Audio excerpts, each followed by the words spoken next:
Hello friends.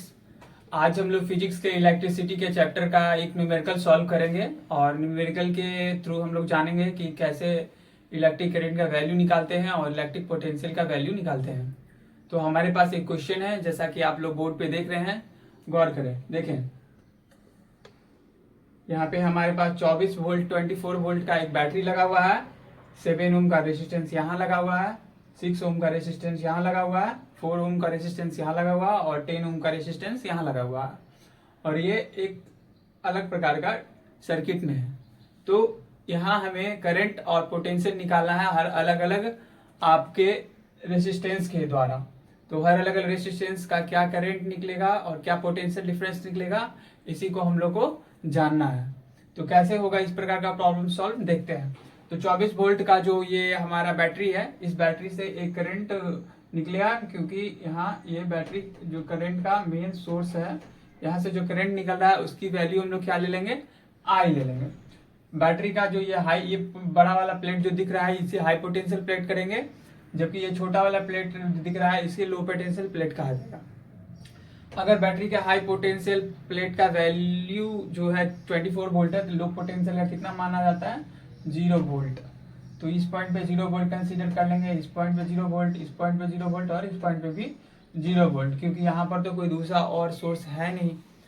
इस तरह से करते हुए हम इस प्रकार के क्वेश्चन का सॉल्यूशन करते हैं। तो अब यहाँ 0 वोल्ट 0 वोल्ट 0 वोल्ट है। अब हो क्या रहा है, इस जगह को और समझने के लिए इसी का एक दूसरा फिगर हम बनाते हैं, ताकि और आप साफ साफ देख सके और समझ सके। इस प्रकार से हमारे पास एक नया फिगर प्राप्त हो रहा है। अब इस फिगर में देखेंगे करंट किस प्रकार से आगे के ब्रांच में डिस्ट्रीब्यूट हो रहा है। तो मेन करंट यहाँ से आई फ्लो कर रहा है। अब यही करंट यहाँ से चलता हुआ जा रहा है, लेकिन इसको आगे जाकर के दो अलग अलग ब्रांच मिल रहा है। तो यही करंट जो है अब इस दो अलग अलग ब्रांच में बढ़ जा रहा है। तो यहाँ पर जो बढ़ जा रहा है यही करंट, इसको हम लोग कंसीडर क्या कर लेते हैं, I1। अगर यहाँ पे I1 कंसीडर कर लिया तो मैथमेटिकली हमारे पास यहाँ पर जो बचा हुआ करंट है वो कितना लिख सकते हैं, I माइनस I1। तो यहाँ पर जो बचा हुआ करंट है उसको हम लोग क्या लिख रहे हैं, यहाँ पे I माइनस I1 सॉरी।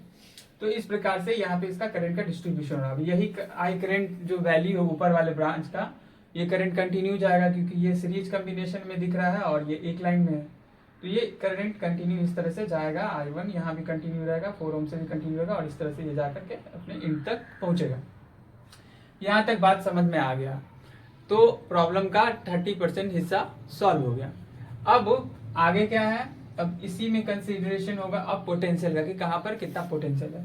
तो देख लें, यहाँ पे इसके हाई पोटेंशियल प्लेट पे 24 वोल्ट है, लो पोटेंशियल प्लेट पे 0 वोल्ट है।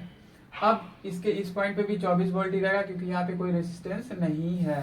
तो इस पॉइंट पे भी 24 वोल्ट ही रहेगा, लेकिन यहाँ पर जाके पोटेंशियल अलग हो जाएगा। क्यों, क्योंकि बीच में आ गया है एक 7 ओम का रेजिस्टेंस। तो यहाँ पर आकर के क्या पोटेंशियल हो जाएगा, उसको नाम दे दे रहे हैं V1। अब यहाँ पे जो पोटेंशियल V1 है, V1 तो रहेगा, लेकिन अब V1 हर जगह तो V1 नहीं रहेगा, क्योंकि आगे जाकर के फिर दूसरा एक रेजिस्टेंस मिल रहा है। यहाँ पर का जो पोटेंशियल मिलेगा वो उसको नाम दे रहे हैं हम लोग V2।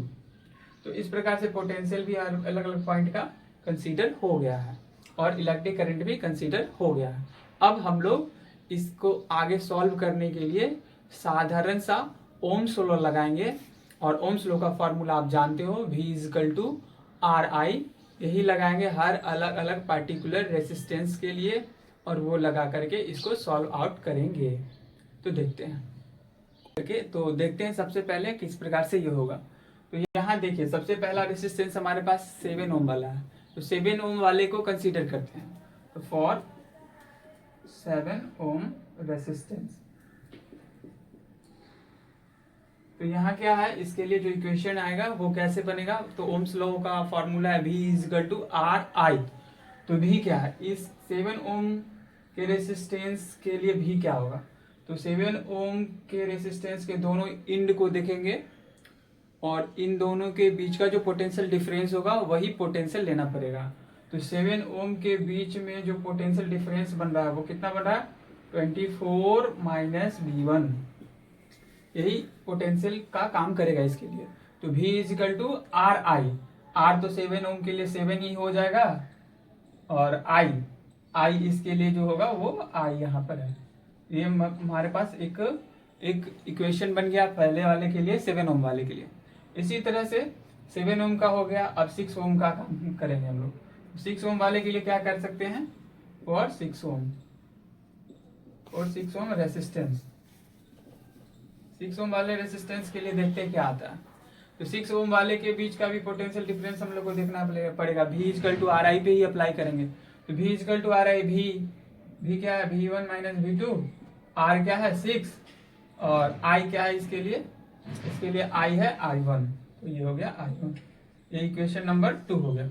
इसी तरह से अब हम लोग किस ओम के लिए बात करते हैं, 4 ओम वाले रेसिस्टेंस के लिए बात करते हैं। 4 ओम रेसिस्टेंस, तो इसके लिए क्या फार्मूला बनेगा, इसके लिए फार्मूला हमारा क्या बन जाएगा, देखिए गौर कीजिए। इसके लिए हमारे पास जो फार्मूला बनेगा V इक्वल टू RI, तो यहाँ पर का जो पोटेंशियल डिफरेंस है V2 माइनस 0, यानी V2 माइनस 0 यानी V2 लिख सकते हैं। तो V2 is equal to RI, R की जगह पे 4 है और I की जगह पे यही कंटिन्यू रह जाएगा यहाँ पे करंट, क्योंकि ये सीरीज कॉम्बिनेशन में है। तो इसके लिए जो करंट लेंगे वो I1 लेंगे। ये हमारे पास तीसरा इक्वेशन बन गया। अब क्या है, अब बच गया हमारे पास सिर्फ और सिर्फ 10 ओम वाला रेसिस्टेंस। तो 10 ओम वाले रेसिस्टेंस के लिए हम इक्वेशन लिख रहे हैं। तो क्या है यहाँ पे 10 ओम वाले रेसिस्टेंस के लिए, फॉर 10 ओम रेसिस्टेंस, 10 ओम वाले रेसिस्टेंस के लिए क्या होगा, V इक्वल टू RI। अब यही है 10 ओम ना, तो इसके लिए क्या होगा, V इक्वल टू RI। तो यहाँ के लिए V क्या होगा, V1 माइनस 0 यानी V1, तो V1 इसके लिखेंगे, V1 equal to RI। R क्या है, 10 है, R हमारा क्या है 10, तो 10 को 10 रखेंगे, और I क्या है हमारे लिए यहाँ पर I माइनस I1। तो इस तरह से हमारे पास 4 इक्वेशन प्राप्त हो गए, first, second, third and fourth. तो 4 इक्वेशन प्राप्त हो गया। आप जैसा कि देख रहे हो 4 इक्वेशन प्राप्त हो गया, और 4 इक्वेशन के साथ साथ 4 अननोन भी हमारे पास है। तो जब भी कभी भी 4 इक्वेशन हो और 4 अननोन हो, तो मैथमेटिकली हम इसको कैलकुलेट करके इसका वैल्यू निकाल सकते हैं। Thank you so much.